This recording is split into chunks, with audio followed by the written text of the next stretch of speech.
ink-a-dink, ink-a-dink, ink-a-dink, ink-a-dink, ink-a-dink, ink-a-dink, ink-a-dink, ink-a-dink, ink-a-dink. Wow.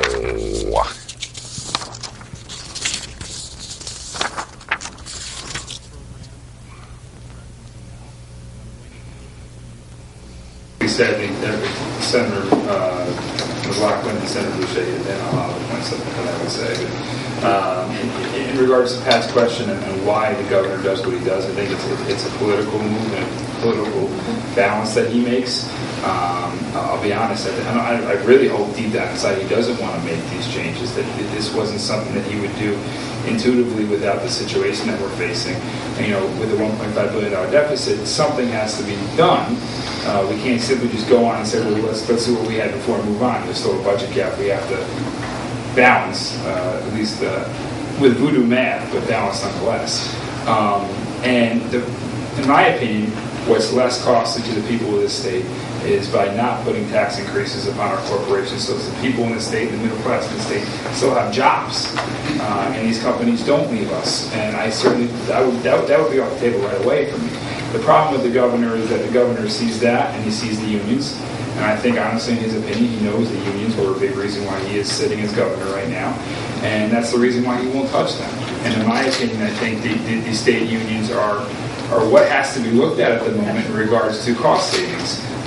In the Republican proposed budget, which I don't agree with everything on, but much of it made a lot of sense. And one of the things was, as Senator McLachlan and Senator Boucher both said, was going back to the unions, which they agreed on in 2011 in their collective bargaining agreement, which $240 million in cost savings that they would give us in exchange for not laying off any employees in 4 years. We've done our part in that regard. We haven't laid anyone off. Now where's their part? And the word is mum. And that's a real problem, because that's $240 million back in the pockets of all of you, and back in the pockets of the government to provide services which help all of you. And so that frustrates me a lot. Who's the enforcer of that agreement? What was that question? Who is the one who enforces that agreement? Who's Governor. Governor does.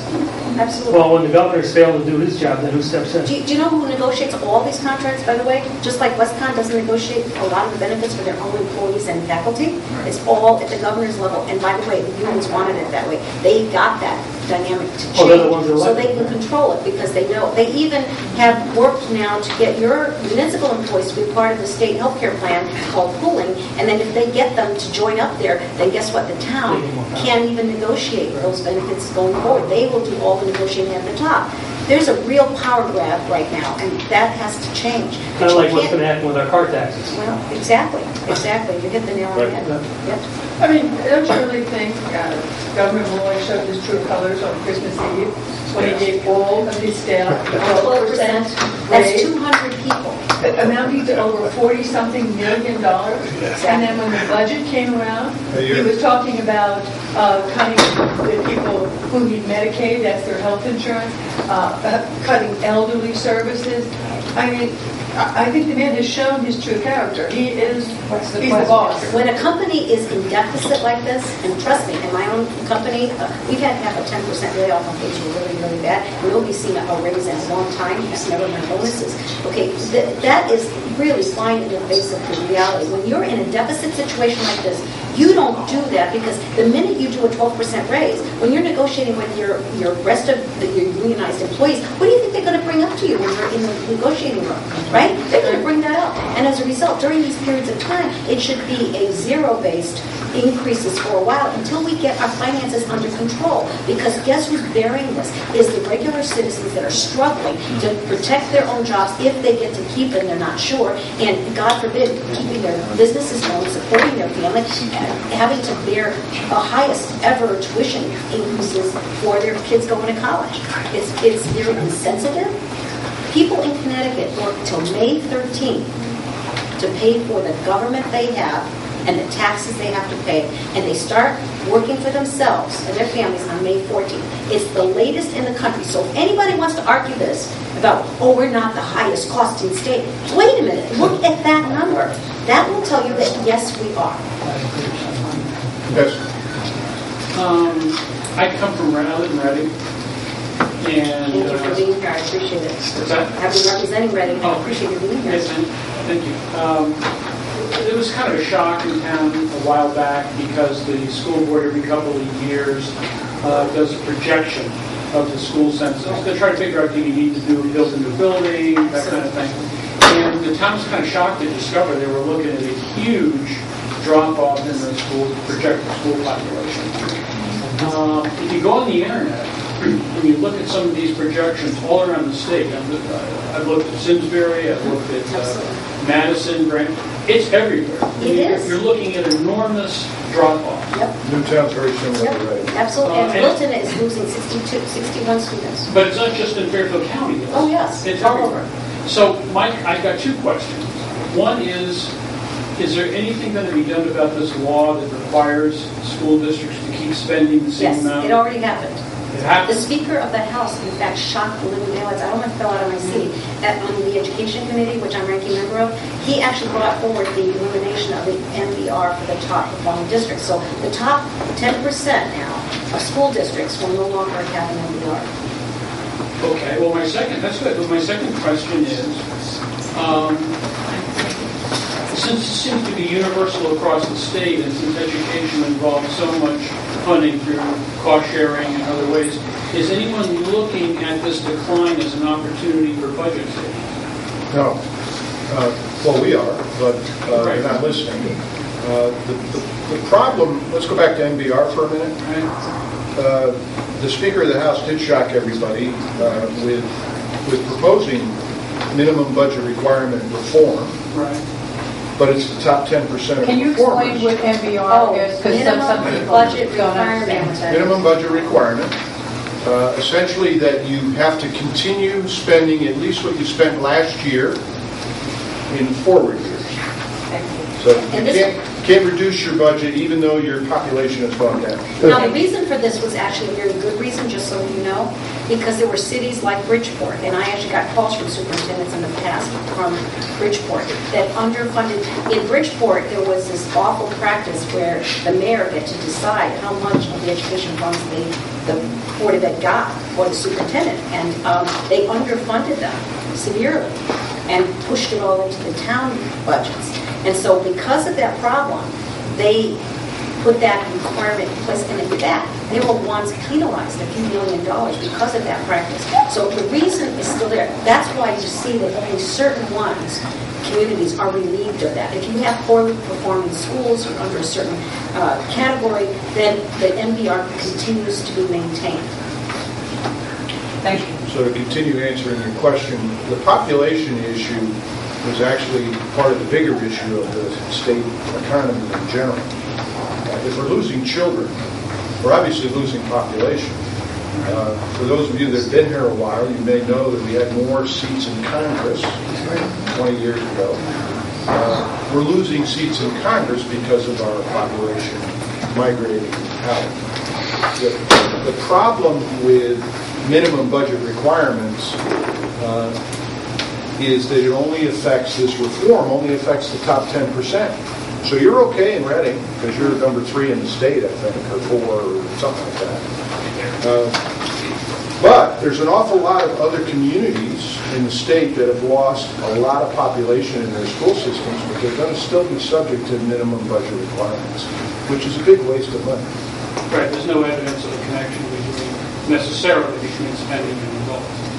Well, there are some that will argue to the nth degree that there's a clear connection to how much you spend per pupil, but I would argue that that's not true. I think it's demographics.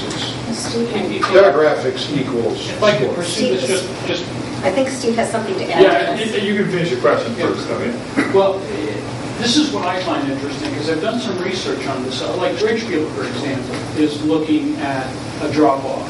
But if you talk to realtors in Bridgeport, you would think then that means there are going to be some empty houses in Bridgeport. That's not true. Okay? And travel the state a lot on business. I actually go stop and talk to real estate people. And I go to communities where you're like Simsbury, where they're looking at a big drop-off. But that doesn't mean that they're empty houses or empty condominiums. There's a demographic shift going on in Connecticut.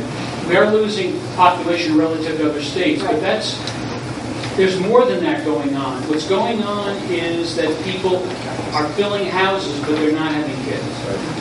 And that is, I don't know if you have any insight into that. I mean, it's probably more psychological, sociological than political. But I think that's really interesting. Well, our population demographic in Connecticut, the median age has gone up dramatically in 25 years. And hence, fewer children. So I'm 57 years old. I'm the youngest of 7 children. I thought I would have 7 myself. I had none. So, I guess I'm a prime example. Mike made a very good point about the fact that it probably is a sociological issue with regards to generational change. My dad grew up in an Irish Catholic home in the Bronx where there was like 15 kids in a household. And he had 4 brothers and sisters, and that was considered a small house. And so nowadays I have a sister, and if you have any more than 3 kids, people look at you like, oh, wow, that's a lot. So it might be a societal change. But, and also there's the economic... The U.S. Department of Education, they've got national statistics, something called the National Statistics, something education statistics. The projected losses in Connecticut's school-age population are much greater than the rest of the country.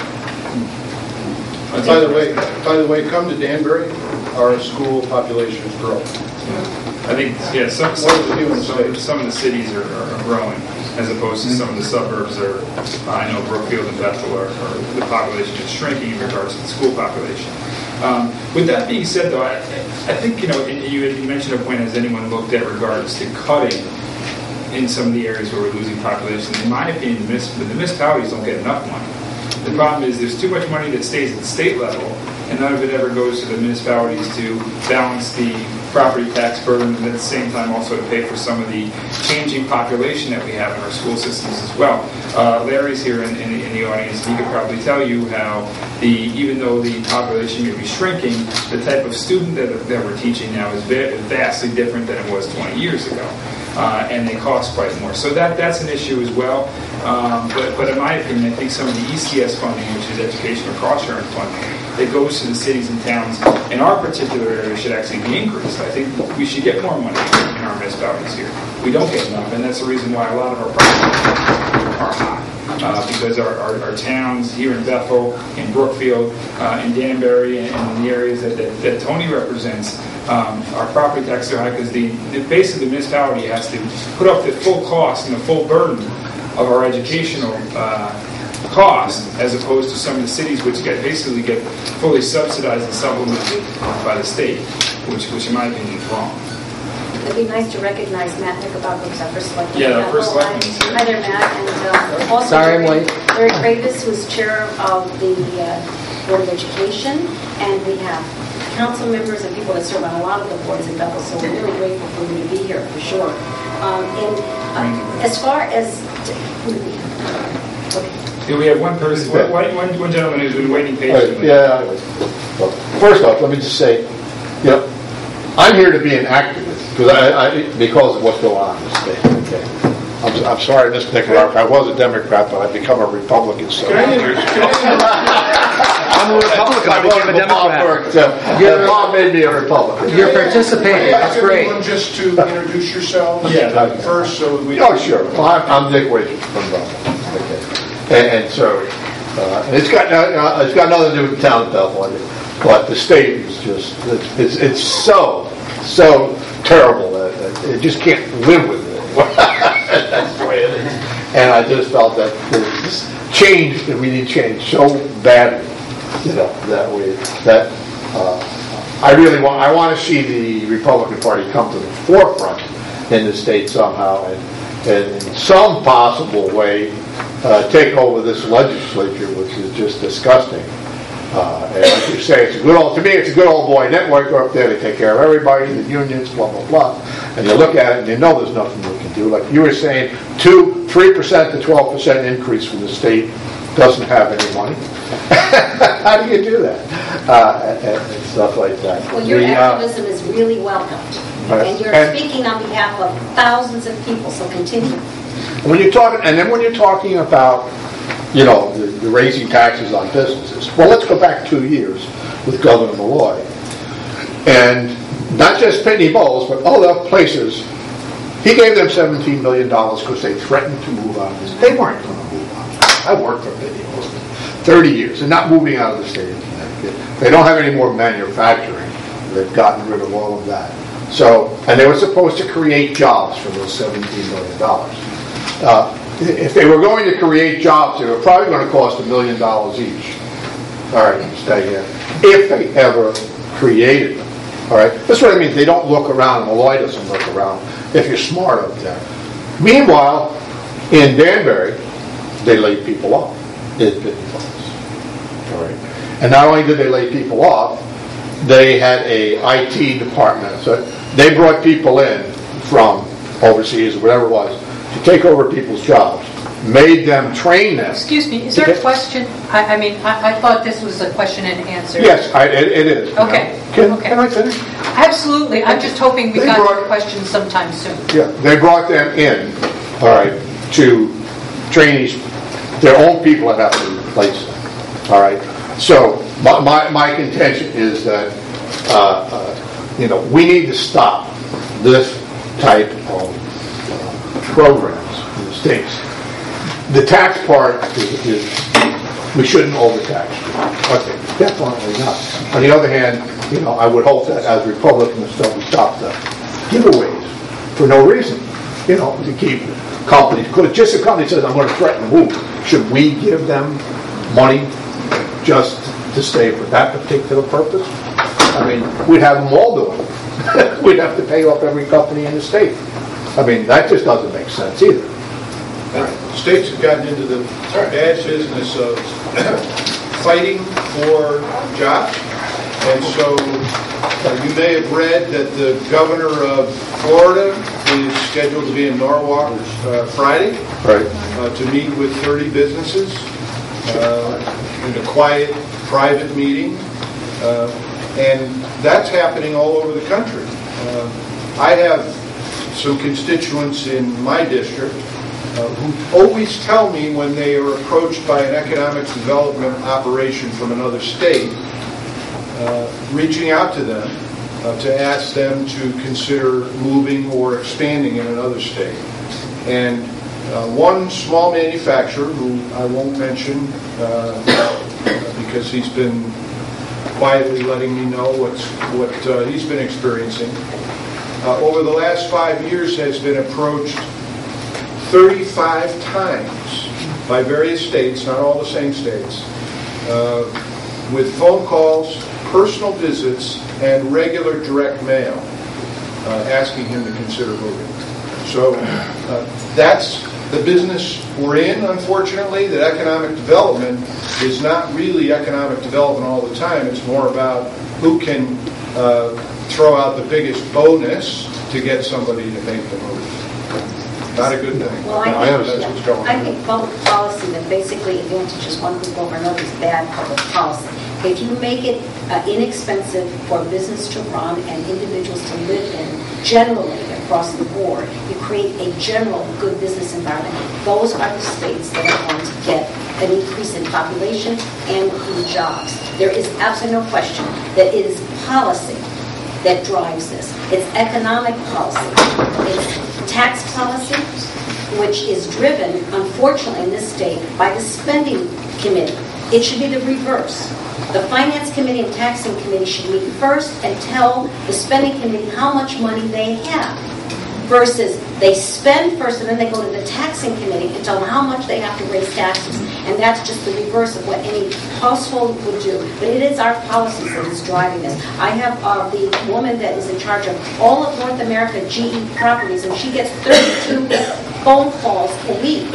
And oftentimes in the middle of a whole day of other states talking about this. Those states that have better policies overall are the ones that are growing.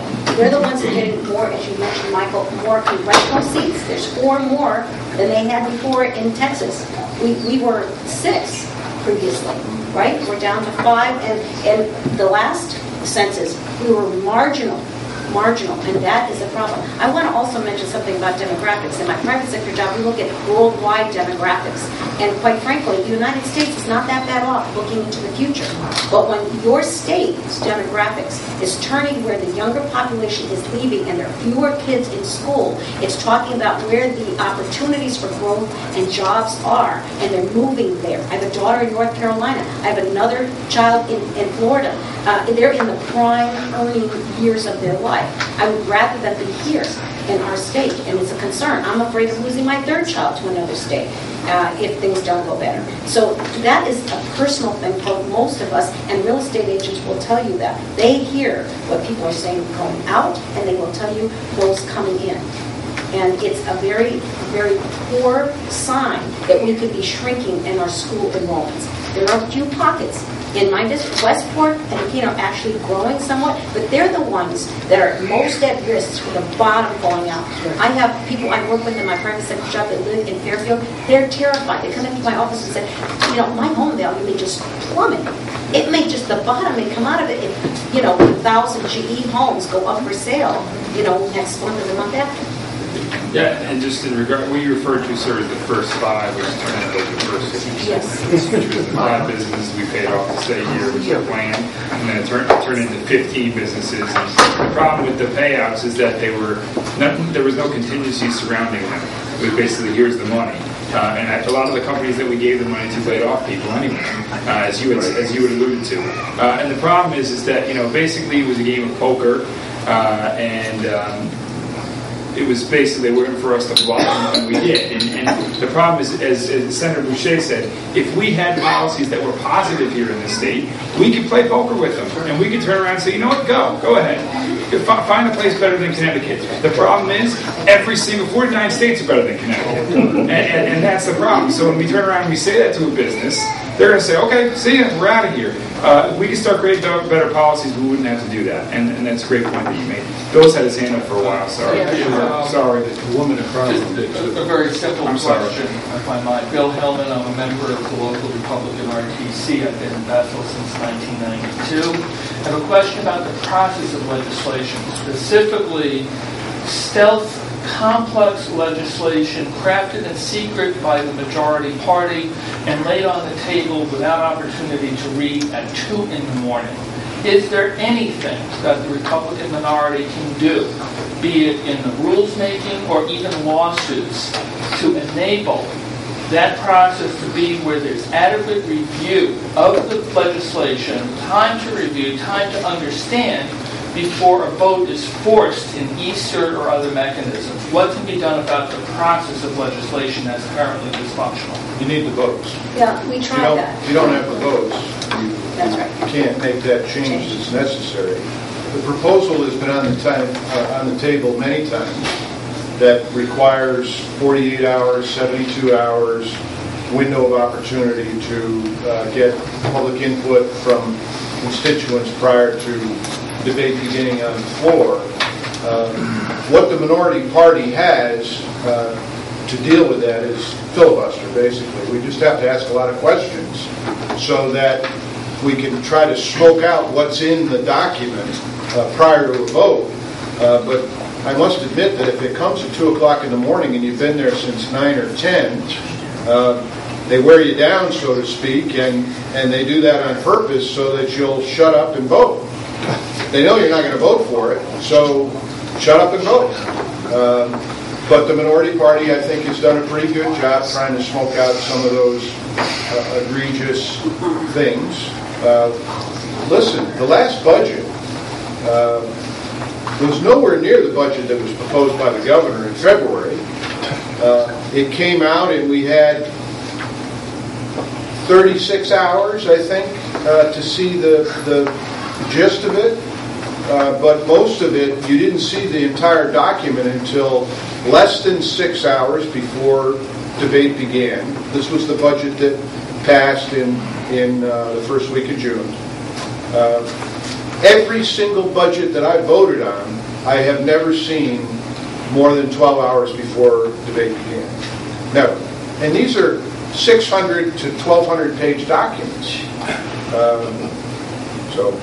Well, as Mike was saying, we have proposed those kinds of changes, Bill, that you have discussed almost every time we start a new session. We have that opportunity when the rules are being adopted to do that. And they're voted down. In other words, they're not. One of the bills we talked at such length saying we should never do a bill after midnight. So some in leadership on the majority side tried to sort of informally, they didn't want that rule, but informally to kind of stick to that rule until it just fell apart this year. And the atmosphere has become so negative, so partisan. And this is by emulation at the top and each that for the first time ever, my colleagues on the other side are embarrassed and said to me, we were told not to talk to teachers. And I feel bad about that. And just this week, as ranking member of Education and Transportation, I wanted to take a look or discuss some of the language in our Transportation Implementer Bill, which implements the budget. That's how the process is. They vote on a budget, and then they bring in all these bills to implement the components of the budget that affect each of our committees. And what I was told by one, and again, they were so upset about this, but staff in the legal department, nonpartisan, was told by leadership they couldn't disclose any of the components because some of them, people might not like ahead of time or whatever it might be. That's just plain wrong. And I just want to repeat what Senator Boucher said about this. It's wrong. What frustrated me is that this is from the beginning. Since this whole budget process began, since the governor came and proposed the budget, not one Republican was allowed in the room. And not to have, there's a reason why we have, 43% of the legislature? 43% of the legislature is represented by one party that should have some say in regards to the budget. And we were closed out from the beginning right until the end, and that's wrong. I'm going to be quick. And Can I say that I'm sorry that you have had to come in at this period of time, because it was different before. It really was different. It was very bipartisan. It was an awful lot of negotiation together. And by the way, thank goodness you are a strong representative, because he has been able to weather it. No, I watch these young kids, right? And there's some young 20-somethings right now that should give you hope, because they're great, they're smart, and they're very involved, and we serve together on a couple committees or committee, and I can tell you from my observation that we've got a strong representative in Stephen. Thank you. I'm going to bring her out door knocking. We have a young woman here, but maybe we ought to just take turns, one on each side of the room, and we'll get to everybody. There was someone in front of Bill that was kind of neglected to. We'll get to everybody. Okay, all right. Someone else? Who's next? She's next. Everyone's pointing to this young lady. Sorry. Good afternoon. Hi. My name is Jenny Torres-Murphy. I have been a Bethel resident since 2007, and Senator Boucher, I got your pamphlet last year that I filled out about you asking the community, what's your wish for Connecticut? So I felt that I just made a copy. This is just a copy of what I had sent to you. One of the things was economy. So I had a little bit louder, please. One of the things I wrote down was economy, and the two issues that I had written about was tax breaks, raising hourly wages, salaries, or lower the cost of living, because the two are not matching up together enough to help career families afford their own homes, whether they rent or own them. Also, I would like to start a women's campaign that helps to make child support laws much, much stricter to improve the lives of the future of our children, which that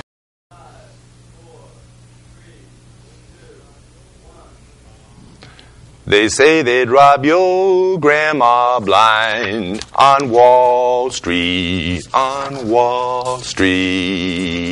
fritter her away her Medicare on Wall Street. And Pharma Oil and their pet fox don't care if she lives in a box, so long as they wear platinum jocks on Wall Street, on Wall Street. Meow.